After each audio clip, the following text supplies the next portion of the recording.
नमस्कार बंधुओं। आजकल देखा जाए तो हर एक इंसान के दांतों में पायरिया, कैविटी या कोई अन्य समस्या भी मिल जाएगी, क्योंकि हमारा खान पान ही इस तरह का हो गया है कि हम अपने दांतों की तरफ ध्यान ही नहीं दे पाते हैं।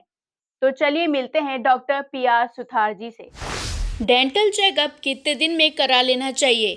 दांतों में सबसे ज़्यादा जो कॉमन बीमारी मिलती है हमको देखने में, वो डेंटल कैरीज और पेरियोडोंटाइटिस, जिनको हम दांत में खड्डा हो जाना या फिर पायरिया की शिकायत, ये सबसे ज़्यादा कॉमन मानी जाती है। इन दोनों तकलीफ़ों को हम बच सकें इन तकलीफ़ों से, इसके लिए पहला ये रहता है कि हर 6 महीने में एटलीस्ट एक बार डेंटल चेकअप हो जाता है, तो अर्ली डिटेक्शन हो जाता है, जल्दी से हमें पता चल जाता है कि क्या दिक्कत हो सकती है, तो उसका इलाज भी समय रहते कराया जा सकता है। तो अर्ली डिटेक्शन में उसमें ओनली फीलिंग से या फिर माइनर स्केलिंग क्लीनिंग उसी से या फिर कुछ मेडिसिन से भी ट्रीटमेंट हो सकता है। आगे अगर उसमें बढ़ जाता है कैविटी, तो फिर रूट कैनाल करना है। इसके बाद रूट कैनाल किया है तो फिर क्राउन करना रहता है। ऊपर क्राउन कर दिया है, अगर उससे भी ज़्यादा खराबी हो गई है, क्राउन तक भी हम नहीं करा पाए, तो फिर दांत निकालना भी पड़ता है, फिर आर्टिफिशियल दांत लगवाने का ये सब आता है। तो मेरा सबसे पहला सुझाव तो ये है कि टाइमली डेंटल चेकअप हमें कराना चाहिए, जिससे ज़्यादा होने वाली तकलीफ से बचा जा सकता है। पायरिया की समस्या अगर ज़्यादा हो जाए तो क्या करें? पायरिया की जब दिक्कतें बढ़ती है तो स्केलिंग से जो कंट्रोल होने वाली नहीं हो, तो उसके लिए फ्लैप सर्जरी रहता है, बोन ग्राफ्टिंग रहता है। इन सब से भी अगर नहीं होता है तो उस स्थिति में दांत को निकालना पड़ता है, फिर से वही नए दांत लगाने का आर्टिफिशियल इम्प्लांट या ब्रिज, इस टाइप की ट्रीटमेंट प्रणाली चलती है। क्या बच्चों में कैविटी की प्रॉब्लम ज़्यादा होती है? बच्चों में आजकल ये बहुतायत पाई जाती है। कैविटी बहुत अर्ली चाइल्डहुड कैरीज जो बोलते हैं, वो बहुत स्पीड से ग्रो करती है। कई कई बच्चों में तो हमने ऐसा देखा है, 1.5-2 साल में भी रूट कैनाल की स्थिति आ जाती है। तो उसका भी एक नियम है कि जब से दांत दिखे मुंह में, तभी से उनका क्लीनिंग प्रॉपरली करना चाहिए। और इवन माताओं को विशेष ध्यान ये रखना है कि रात में दूध पिया है बच्चे ने और तुरंत सो गया है, तो वो सबसे ज़्यादा कैरियोजेनिक रहते हैं, उसमें कैविटी होने की संभावनाएं बहुत ज़्यादा होता है। फुल नाइट के लिए बैक्टीरिया डेवलपमेंट हो जाता है उसमें, और एसिड बन के, और उससे बहुत जल्दी दांत खराब हो जाते हैं। तो उससे बचा जा सकता है।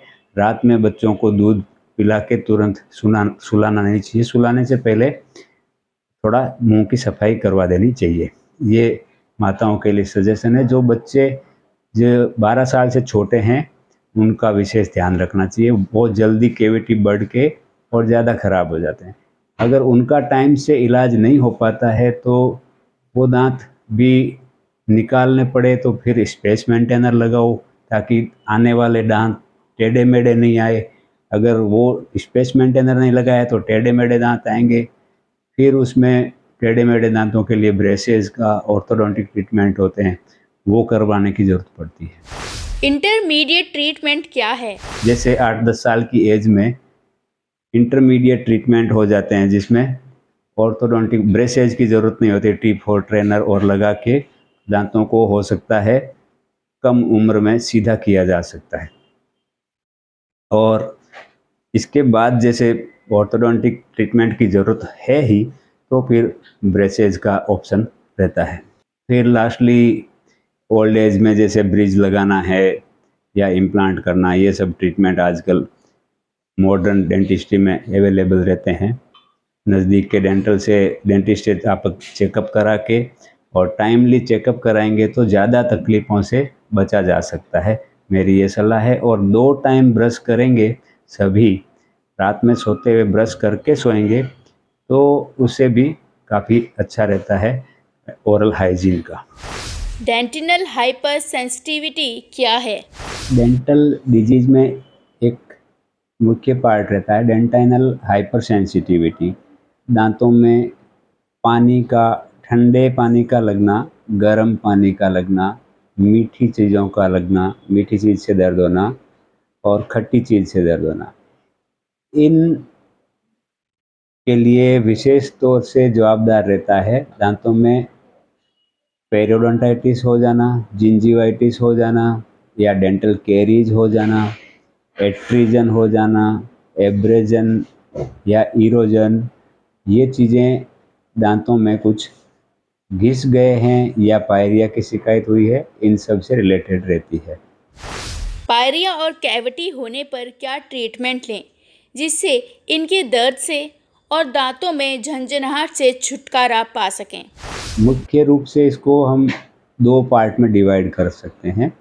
एक तो पायरिया डिपार्टमेंट से, जिसमें पायरिया हुआ है तो प्रॉपरली क्लीनिंग, स्केलिंग हो जाएगी जिससे वो तकलीफ दूर हो सकती है। दूसरा रहता है केविटी का। अगर केविटी ज़्यादा डीप है तो उसमें इरिवर्सिबल पल्पाइटिस रहेगा। इरिवर्सिबल पल्पाइटिस में गर्म चीज़ से दर्द हो रहा है, जैसे गर्म पानी पी रहे हैं तो दर्द हो रहा है, गर्म खाना खा रहे हैं तो दर्द हो रहा है।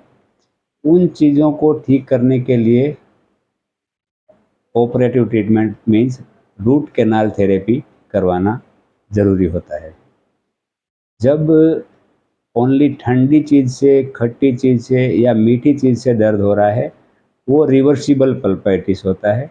उसको मेडिसिन से, क्लीनिंग से, फीलिंग से नॉर्मली ठीक किया जा सकता है। रूट कैनाल ट्रीटमेंट क्या है? रूट कैनाल ट्रीटमेंट में अभी single sitting root canal treatment भी हो सकता है। किसी का बाहर का जाने का रहता है, टाइम अपॉइंटमेंट का कम सेट रहता है, तो उसमें थोड़ा ज़्यादा टाइम 1-1.5 घंटे का देके डेंटिस्ट आजकल अपॉइंटमेंट फिक्स करके सिंगल सिटिंग रूट कैनाल भी कर सकते हैं। बट इसके लिए शर्त रहती है कि पैथोलॉजी ज़्यादा बड़ी नहीं हो, रूट कैनाल के नीचे एब्सेस नहीं हो, कुछ साइनस फॉर्मेशन नहीं हो, कुछ एक उसके लिमिटेशंस रहते हैं।